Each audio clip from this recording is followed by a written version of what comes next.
Today, we are diving into one of the most intense geopolitical showdowns unfolding right now in Europe. The Baltic Sea, once a relatively calm trade route, has now become the center of a growing confrontation between Denmark and Russia. With Denmark moving to block key maritime routes, Moscow's vital lifeline to the west is suddenly at risk, and this move could shift the balance of power in Northern Europe forever. The tension brewing in the cold waters of the Baltic Sea has the potential to reshape Europe's security architecture, and we're going to break down exactly what's happening, why Denmark made this decision, and how it's shaking Russia to its core. The story begins with geography. The Baltic Sea connects Russia's ports, especially St. Petersburg and Kaliningrad, to the rest of Europe and beyond. It's a crucial lifeline for trade, energy transport, and military movement. For decades, Russia has relied on these routes to export oil, gas, and goods to European markets. But there's a catch. The entrances to this sea are controlled by NATO members like Denmark and Sweden. Denmark, in particular, holds one of the most strategic choke points in the world, the Danish Straits. Any ship moving from the Baltic Sea to the North Sea and onward to the Atlantic must pass through these narrow waterways under Danish control. This control gives Denmark enormous leverage, and it's exactly that leverage that is now coming into play. Following growing tensions between Russia and NATO, reports have emerged that Denmark has begun implementing stricter controls on Russian vessels, effectively creating a partial blockade. While it's not a full military blockade, the new restrictions and inspections are so tight that they've disrupted Russian trade and naval movement. For Moscow, this move feels like a dagger pointed at its heart, a direct challenge to its access to international waters. The move didn't happen in isolation. Denmark's decision comes amid a series of provocations in the Baltic region. Russia has been expanding its military presence in Kaliningrad, a small but heavily militarized Russian enclave wedged between Poland and Lithuania. Over the years, Moscow has deployed nuclear-capable missiles there and conducted aggressive military drills near NATO borders. These actions have alarmed Denmark and its allies, leading to growing fears that Russia could use the Baltic Sea as a launchpad for future military aggression. Denmark, as a NATO member, has been under increasing pressure from its allies to act. The explosions that damaged the Nord Stream pipelines in 2022 marked a turning point. Since then, Copenhagen has invested heavily in monitoring the Baltic Sea and enhancing its naval capabilities. Intelligence reports suggesting Russian ships operating suspiciously close to Danish waters only made matters worse. For Danish officials, it became clear that allowing unrestricted Russian movement was no longer an option. From Moscow's perspective, this is nothing short of an economic and strategic assault. Russia's access to the global market through the Baltic has already been weakened by Western sanctions and reduced European demand for Russian gas. Now, with Denmark tightening control, Russia faces a logistical nightmare. Every shipment, every naval deployment must pass through narrow channels monitored and potentially restricted by a NATO country. It's not hard to see why the Kremlin is furious. Russian state media has labeled Denmark's move as provocative and hostile, accusing Copenhagen of acting under Washington's orders to choke Russia's economy. But Denmark insists that its actions are purely defensive. Officials argue that protecting national waters and maintaining the safety of European sea routes are their top priorities. The Danish Navy has been conducting more patrols and inspections, saying they are targeting potential security threats and unidentified operations. In reality, however, everyone knows that this is about Russia. The message is clear. Denmark is no longer willing to tolerate Russian activity in the Baltic Sea that could endanger Europe's security. This new confrontation has drawn the attention of every major capital in Europe. NATO headquarters in Brussels has praised Denmark's vigilance, emphasizing that member states have the right to safeguard their waters. Meanwhile, Russia has been demanding explanations and threatening countermeasures. Some experts fear that Moscow might retaliate by increasing its military presence in the region, deploying more submarines, or even staging aggressive flyovers near Danish airspace. These are not empty threats. In recent months, Russian bombers and fighter jets have repeatedly violated the airspace of Baltic nations, testing NATO's readiness and sending a clear signal that Russia will not back down easily. Behind the political drama lies an even more serious reality. Control of the Baltic Sea means control over one of Europe's most critical trade arteries. Every year, hundreds of millions of tons of cargo move through these waters, including oil, gas, grain, and industrial goods. Any disruption, even a partial one, can ripple through the global economy.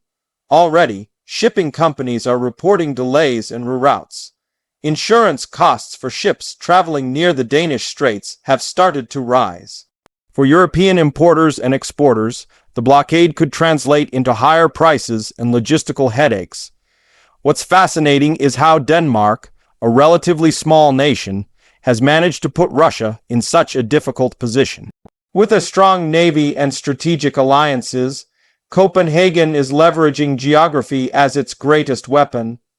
The Danish Straits, including the Øresund, the Great Belt, and the Little Belt, are natural choke points. By controlling these narrow waters, Denmark effectively holds the keys to Russia's Baltic trade.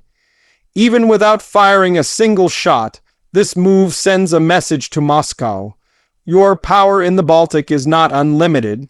At the same time, Denmark's actions highlight a broader shift within NATO. For years, the alliance focused on Eastern Europe and the Black Sea region. But now, attention is rapidly shifting north. The entry of Finland and Sweden into NATO has transformed the Baltic Sea into what some analysts call a NATO lake. With every coastal state except Russia belonging to NATO, Moscow's naval freedom in the region has been drastically reduced. The Baltic, once a route of influence for Russia, is becoming a containment zone. Denmark's recent blockade only accelerates this transformation. For Russia, the challenge is immense. Kaliningrad, its isolated outpost, depends heavily on sea and air routes for supplies.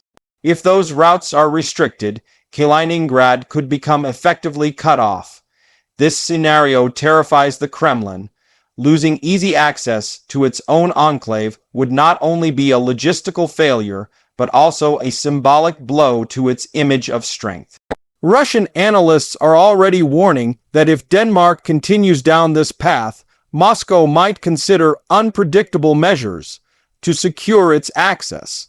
Some have even floated the idea of escorting Russian commercial ships with naval vessels, a move that could trigger direct confrontations with NATO forces.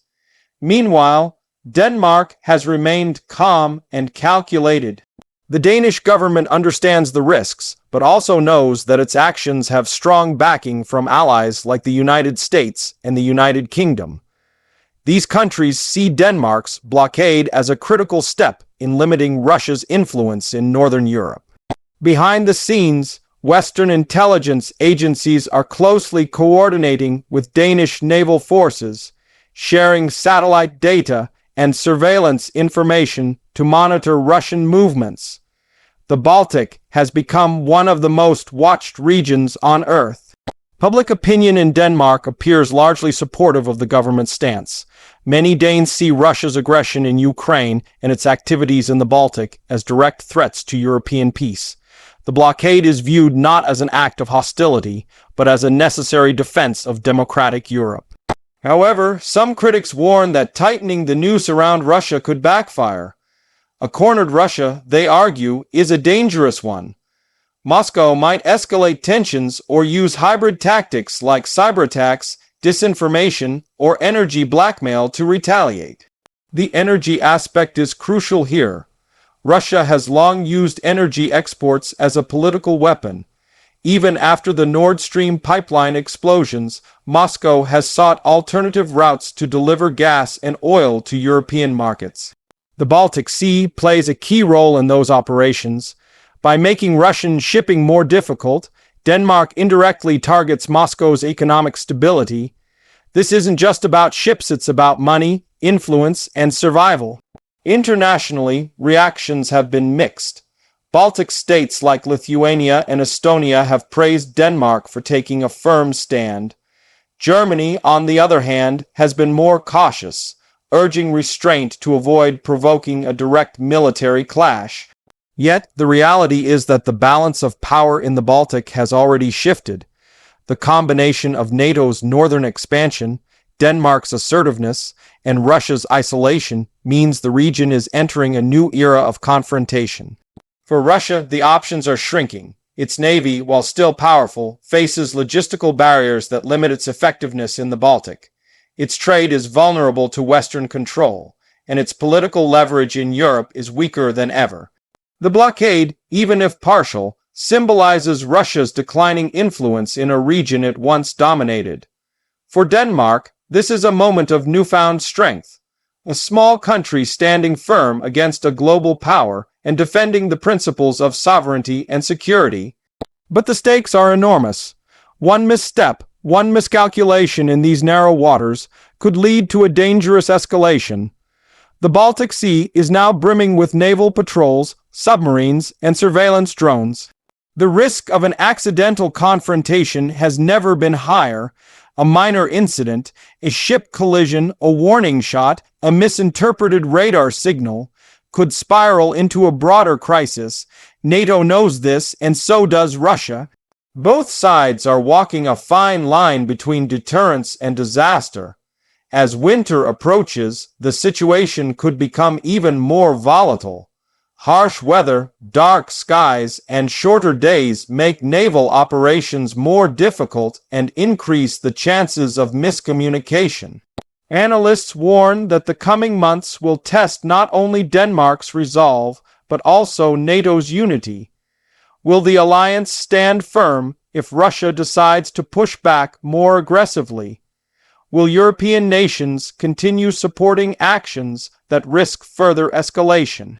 Or will they call for negotiations to de-escalate the standoff? What's clear is that the Baltic Sea is no longer just a maritime route. It has become a front line in a silent war of strategy and endurance. Denmark's bold move to restrict Russia's access marks a turning point in the geopolitical struggle between East and West. It's a powerful reminder that even small nations can shape the course of global events when they hold the right cards. In the end, the blockade is about more than ships and sea routes. It's about principles, freedom of navigation, national sovereignty, and the future of European security. Russia's reaction will define what happens next. Will Moscow attempt to break the blockade through diplomacy, or will it resort to force? Will Denmark and NATO hold their ground, or will they seek compromise to avoid a new crisis? These questions hang over the icy waters of the Baltic like a storm waiting to break. As we watch this story unfold, one thing is certain: the Baltic Sea will never be the same again. Denmark's strike at Russia's maritime lifeline has redrawn the map of European power, and the ripples from this move will be felt far beyond the region. What began as a regional dispute has now become a global chess game, with every move carrying immense consequences. Thank you for watching, and stay tuned as we continue to follow this dramatic story. The situation is changing rapidly, and what happens next in the Baltic Sea could shape the future of Europe for years to come.